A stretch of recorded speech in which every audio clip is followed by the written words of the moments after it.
Muli, good day po sa atin mga kaparmer.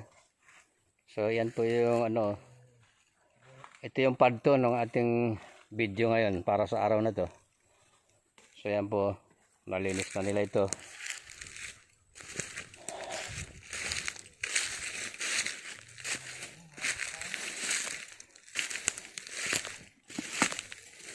Yan po, nalinis na. Pero aakyat pa po tayo dyan. Kasi mayroon pang huling tinanim dyan. Ayan o. Mga kape, kakao, mga nyug. Sulit po sa tanim yan hanggang doon sa pataas na yan. So, itutuloy pa nila ito, pataas.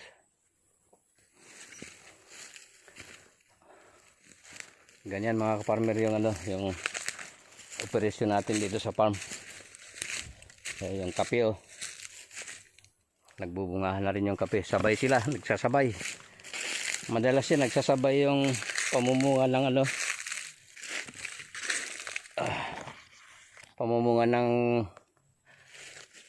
kape saka yung kakao. Ayan o.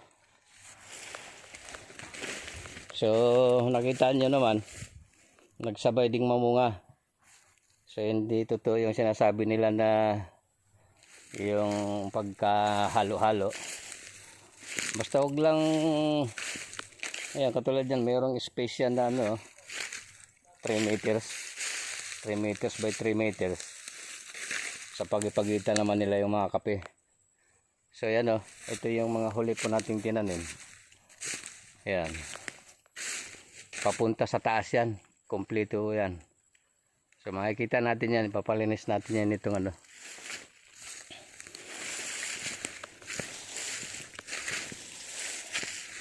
Kaya medyo natagalan din akong bumalik dito sa farm. Nag-grab kasi ako ng doon. Nakita naman niyo sa video ko dyan. Doon sa plant nursery sa bahay. Nag-grafting tayo doon. So yan, nalinis na po nila dyan.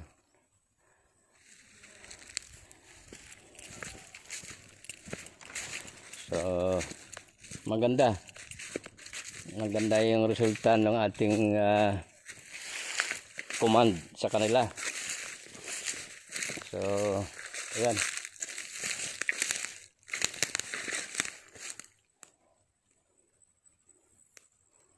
puro kapihan po yan, kakao. So dito nga tayo dumaan.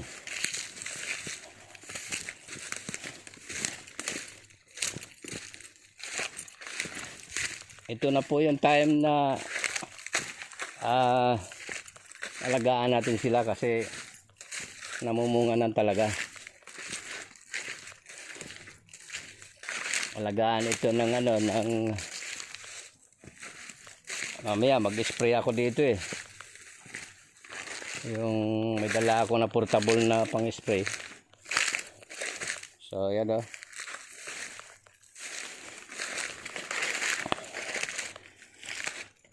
makulimlim ngayon. So yung bagyong ba yun, baka magpapaulan pa rin. Maganda yung ba yun, Ophel.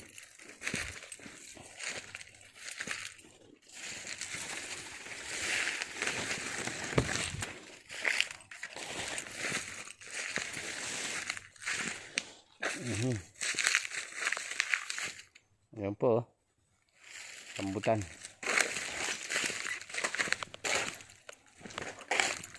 So umatras daw sila doon sa kabila.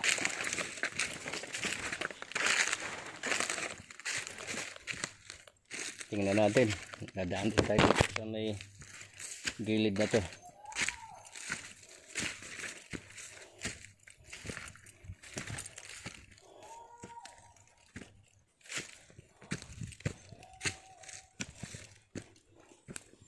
So ito yung riprap along the road tong area na to So malinis na rin dito.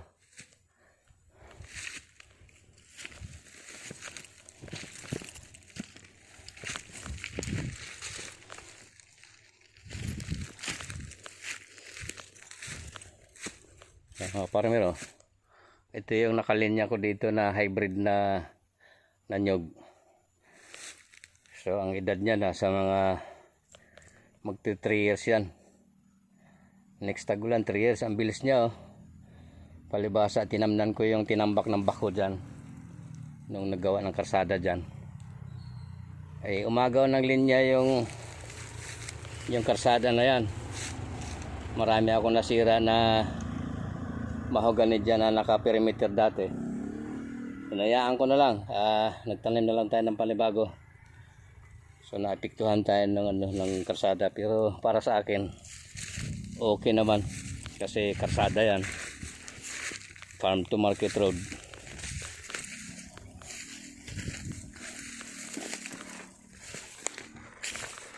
So ayan po. Yung natatanaw natin dyan ng mga nyug. Yan. Nandito tayo sa kabilang porsyon. So yan. Ayan yung napala natin within by 2025 November 18. Yun po ang start ko dito. So mag-iisang dekada na tayo by next year. Pero at least meron tayong nagawa. Yan, may rambutan din po to dito na nakalinya. Yan. So ganda ng kakao na nakalinya dito. Ka-alternate naman ang nyug. So namatayan pala tayo ng isang nyug dito. Hindi 10 by 10 kasi. Okay. Ang nangamatay dito yung yung langka saka yung kakao. Pero yung nyug 10 by 10 yan eh. Tama naman ang sukat niya. Yan.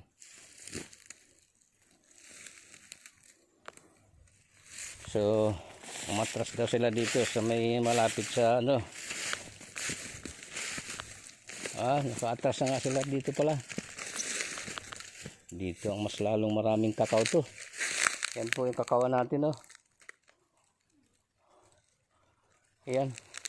Kaya yung mga saging dyan, pwede na nating patayin yan para, kasi nagtanim ako ng saging dyan, yung mga saba, pinaka-shelter nila nung bata pa sila.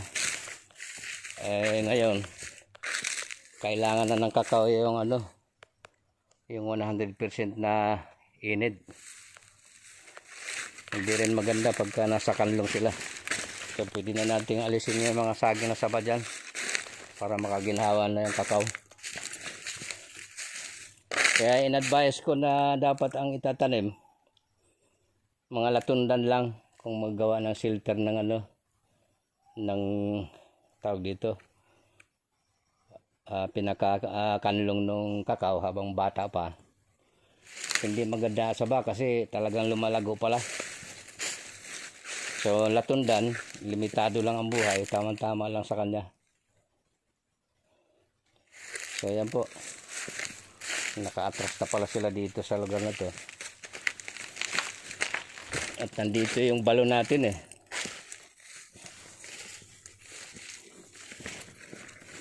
Yan po,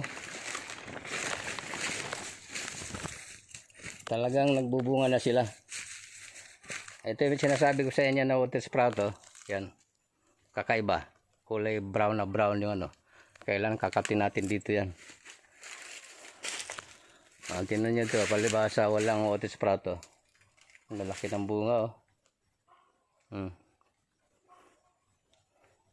Galang yung mga daga, meron din inaakyat yung yung kakao natin. Pero gawa natin ng paraan yan para hindi na makapamisala yung daga.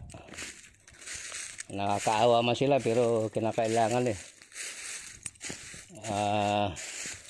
makulit din yung mga hayop na yan.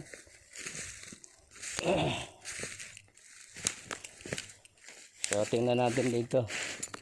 Nalinis na rin pala nila dito. Naka-atras na sila.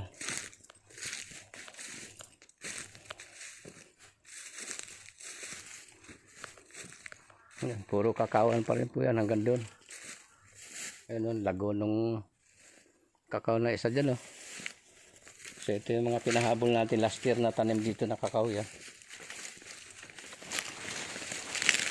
At yung ating nyog, oh.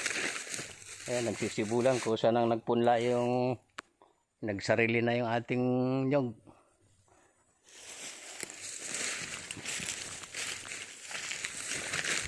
Ayan, oh. So ibig sabihin masaganang ani na. Ayan, naglagpakan na lang yung ating nyog. Matamis pa naman tong puno na to. Matamis yung buko niyan. Hindi man siya kalakihan pero manipis lang yung balat. Kaya yan, pwede natin kuhanin yung ano niyan, pantanim yan ulit. So yan, lumitaw na pala yung ano natin. Matras pala sila dito.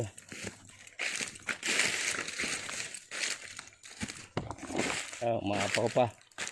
Ito yung ginawa natin na mini dam.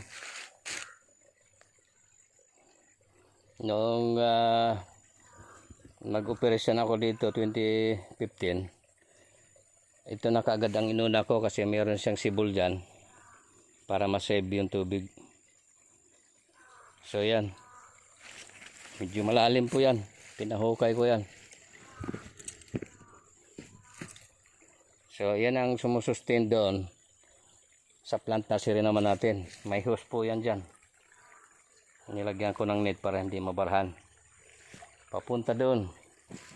At yung isang hose naman dyan na nakalusot dyan, papunta naman dito sa impounding. Mismong inumin to. Manamis-namis po ang tubig dito. Yan po. Umaapaw pa, oh. Ang daming apaw niya sa gilid. So isa din to sa plano ko na palakihan yung impounding na yan. Yung hose na yan, doon yan, papunta doon yan sa inumin. Pero yung hose dyan na naka sa dam, papunta naman sa baba. So yan po yung ano, nakayanan maabot ng ating isipan. Ayun ay idea ng Diyos yan, hindi naman sa akin. Tinuro niya sa akin.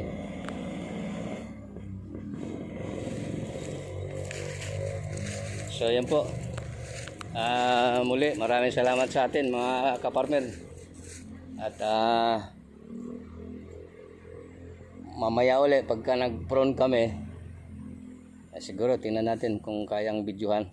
Kasi ako kailangan kong tumarbaho eh. Yung problema kasi sa atin, wala tayong cameraman.